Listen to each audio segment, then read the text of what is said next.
لما تستعصي حل مشاكل مدخل الهواء بالسيارة أو المانيفولد اللي احنا بنقول له، ولما تستعصي معانا مشاكل الشكمان أو الأكزوستات ويصير في رجفة بالسيارة من إنه والله المانيفولد بيسرب هواء أو في كمية الهواء ناقصة زايدة، هون احنا بنقول إنه لازم تستخدم السموك ديتكتور اللي بنفذ دخان داخل المانيفولدات السيارة بحيث يبين لك وين تسريب. ولذلك بنقول للجهاز هذا سموك ليك ديتكتور كاشف التسريب بالدخان.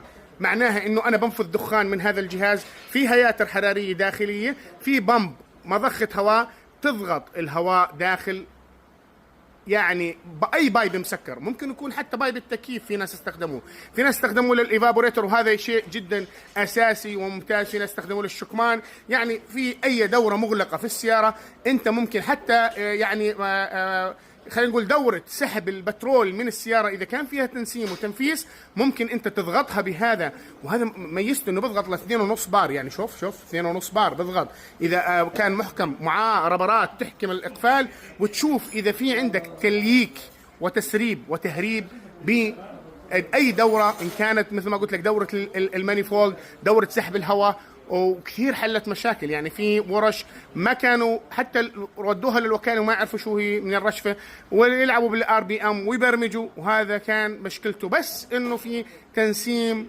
بسيط جدا غير مرئي بالدخان هذا بتشوفه. وميزته هذا اول شيء مضخته منه في بيشتغل على الباور 220 وفي منه بيشتغل على 12 فولت كهرباء السياره. والميزه يا شباب انه زيت بسيط جدا، مينرال، اي زيت عادي بسيط سريع الاحتراق، مثلا مثل جونسون تبع الاطفال، تقدر انك تحرق تستخدمه يعني زيت ينحرق وينفث الدخان. والله يعطيكم العافيه.